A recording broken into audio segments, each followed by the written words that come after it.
Hi, my name is Pat O'Connor, and this is the 6th video in my National Mortgage Exam tutorial.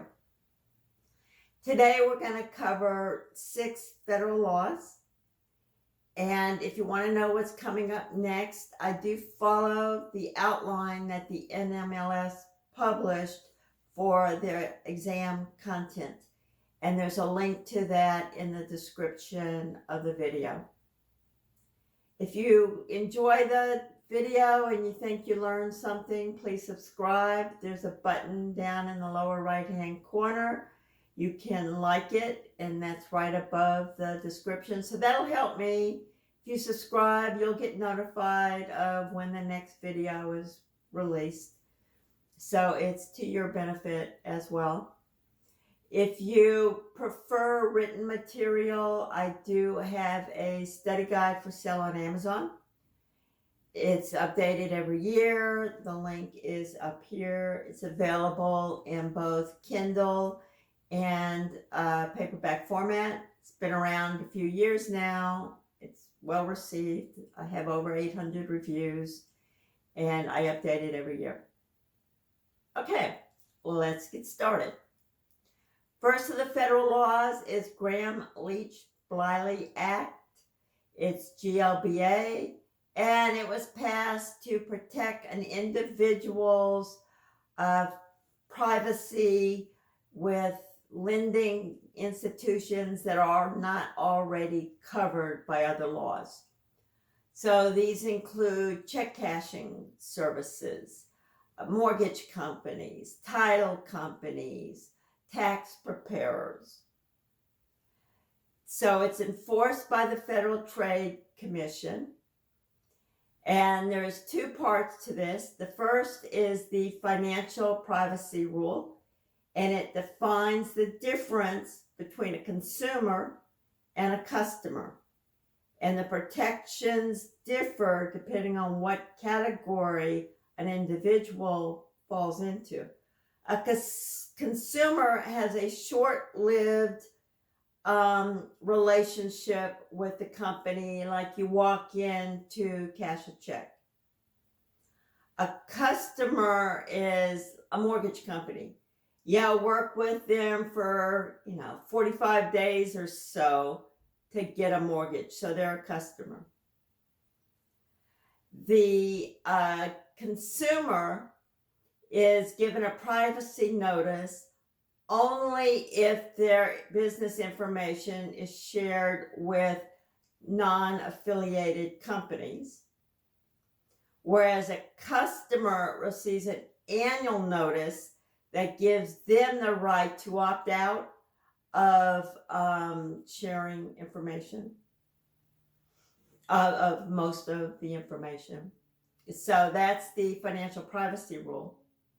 The safeguard rule says that these companies have to set up policies, monitor what their employees are doing, and they also have to monitor their service providers.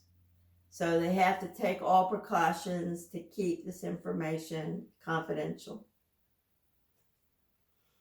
Okay, do not call, do not fax. It applies to your personal phone calls. It does not apply to your business phone. Now, a lot of mortgage brokers, they're one and the same, right? Everybody's mobile. Typically, we don't have a second number for business. A lot of us take our calls on the one number. You can't register, well, you're not supposed to register that phone number. But your individual landline or cell phone, you can register for free up to 3 numbers, donotcall.com. Telemarketers, even if you're not on the register, they cannot call anybody who asks them not to call. Right? Once they call an individual cell phone number and you tell them over the phone, do not call me anymore, they can't call you, even if they are not on do not call. So sometimes you'll walk into like an office, like a mortgage broker's office, and on the wall there may be a list, do not call, and it will have person's name and their phone number, and it will be around the stations, like don't call these people. Okay, exceptions to the telemarketing. Political organizations, candidates can call. Charities, they can do telephone surveys. If they have an established business relationship, you can continue to call for 18 months. If someone made a customer inquiry, you could continue to call for 3 months. Okay, so 18 months if you've had a relationship with them, 18 months after that relationship ends, and 3 months if you ran an ad and they called you, then you can continue to call them for 3 months. Telemarketers and the sellers who call have to search this registry every 31 days. They have to pay. I think you can pay by area code. If you're going to search, you have a certain number of area codes for free, and then you have to pay for additional area codes. And obviously, if you search and you find one of your customers' numbers, you have to add them to your own internal do not call list. There is a safe harbor here because everybody makes mistakes. So as long as you have a written policy about calling people, not calling people on the register, and you do search the registry every 31 days for calls, you have this internal list, and you can prove that it was made in error, you won't get fined. And the fines are steep. The fine for 2022 was around $41,000. Back when I first started teaching, mortgage stuff, oh gosh, I think it was like 4,000. So now it's like 41. And I'm sure we've all gotten the robocalls and all that kind of stuff. I know there was one big case a few years ago, a mortgage company, I think it was Blue Whale, was robocalling throughout the United States to refinance. The rates had dropped pretty low, and they got hit with a massive fine. Your state may also have do not call. And you might want to check that as well, depending on the state you're in. They may not necessarily be in both state and federal. And the state will act quicker than the national. The national, they may have to have 100 complaints or 1,000 complaints. The state may act on one complaint.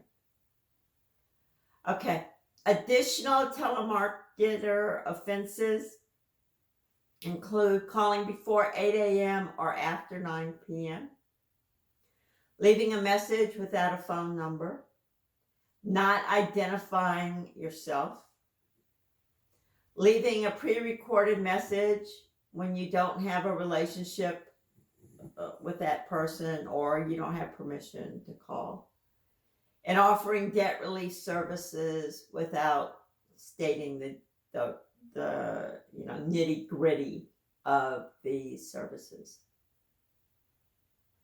Do not fax. I don't know how important this is anymore. I think I don't know how many people still fax, but it does not apply to business faxes. But the main thing is you can't fax unless you have a pre-established relationship. It has to be a public fax number. And you have to have opt-out instructions on the first page.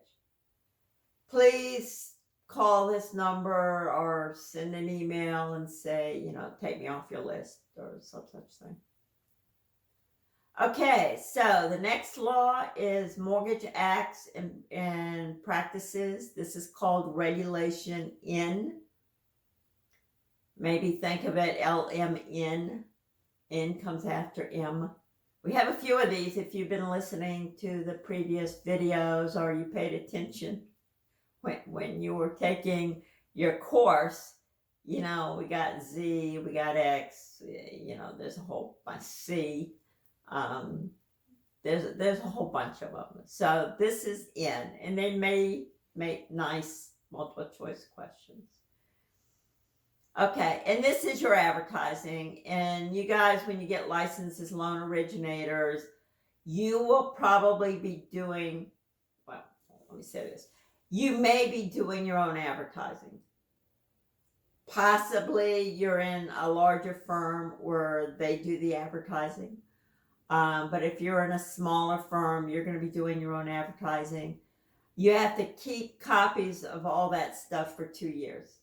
If you do radio ads, you have to keep the script. Okay, so just be aware. So keep a copy for 2 years, and you can't misrepresent any part of a commercial advertisements. Now I'm just going to list the things that you can't misrepresent. They are also in the description of this video, but you may not like to read, so I'll tell you. And maybe during your exam, you will hear my voice in your head, and it'll help jog your memory.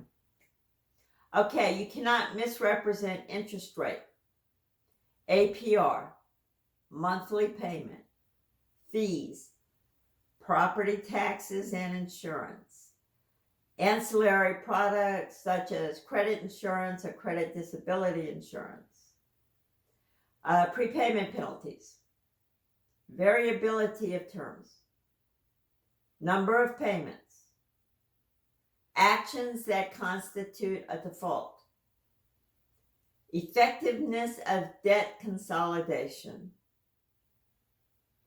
government endorsement.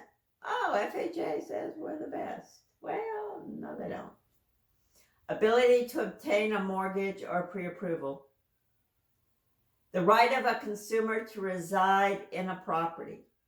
And this is particularly important for reverse mortgages. What if your spouse dies? That kind of stuff. And availability of counseling services. So depending on some of the types of loans you get, you may be required to have HUD counseling before you sign the document. Okay, so that's mortgage acts and practices. Keep them for 2 years, all your ads, and don't misrepresent any part of a transaction. Okay, Electronic Signatures Act, e-sign Act. This is when everybody could just sign online. If you get your PDF files, you can have a signature that you've already written out and then just paste it in. You don't have to print everything out, sign it, and then scan it back in anymore. So electronic signatures are fine. I know, like Department of State in Florida, and for a lot of things, my license renewal, all of these kind of things, you just type it in. You don't need a cursive signature. So they're legal, right? As long as you consent. But yeah, I consent. I'm going to make this my legal. I'm saying yes, I consent in. Okay, ways of verifying if it's the borrower. And you will have some services where we send contracts around. And they can be password protected. All right, you tell them, what your customer, what the password is. Maybe it's say, okay, you open it up, it's the last 4 numbers of your social security. All right, that's what my CPA does. Okay, so ways of verifying a borrower include email, phone, social network ID, access codes, and knowledge-based identity checks. All right, before you sign this, if you have a fancy system, did you own a Pinto? What kind of car have you owned in the past? Pinto, blah, blah, blah, blah, blah. Okay, my very first car, or one of my first ones, long time ago, I had a Pinto, and you still have a record of it, but that's me. So those are the knowledge-based kind of questions. Did you live on, they'll list like 4 streets. Which of these addresses did you live on? Okay. U.S. Patriot Act, obviously, this came up after 9/11, and it's huge and it's complex. And there are, I think it's over 100 pages, and there's a small portion of it that applies to financials, and that has to do with, again, trying to detect like terrorist accounts and anti-money laundering. I was working with Lehman Brothers in New York, 9/11, and shortly after that, and I was in IT, I didn't have customer accounts, but everybody in the company got notified, look out for these account numbers, and they just blasted everybody, and they were terrorist accounts. But that was a while ago now. So, Patriot Act, loan originators and lenders must collect the borrower's name, address, birth date, social security number or employee ID number, and a government-issued photo identification. Before the Patriot Act, you didn't need the photo ID, government-issued photo ID. Now you do. Okay, all the financial institutions have to establish a SIP, a CIP, a customer identification program, to verify the identity of all account holders, maintain confidentiality of all the documents, establish an anti-money laundering policy, report suspicious activity, and the last video we talked about the SAR, the Suspicious Activity Report, SAR, and report any receipt of currency exceeding $10,000. Talked about that last week as well. It's in the Anti-Money Laundering Act. Verify names of account holders against a federal database of known terrorists and fugitives. And train the employees on policy compliance. So that's the small little part of the Patriot Act that applies to you in your future career. Okay, so the very last thing is the Homeowners Protection Act, passed in 1998, and it was a great thing. It could save people a lot of money. What it does, it gives the person the ability to cancel, have their PMI, private mortgage insurance. Now, if you've already had your course, you probably know what private mortgage insurance is, PMI. It does not apply to FHA or VA loans. Private mortgage insurance is with conventional loans. If you put down less than 20%, you have to pay a more prorated private mortgage insurance. And this is what reimburses lenders if you go into default. It comes out of that private mortgage insurance bucket.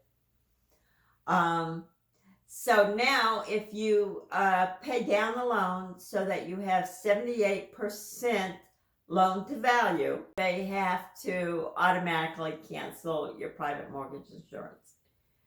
And it's based on the original value of the home. It's not based on a new appraisal. Okay, if you've had, and that's if you, if you're not in default on the mortgage.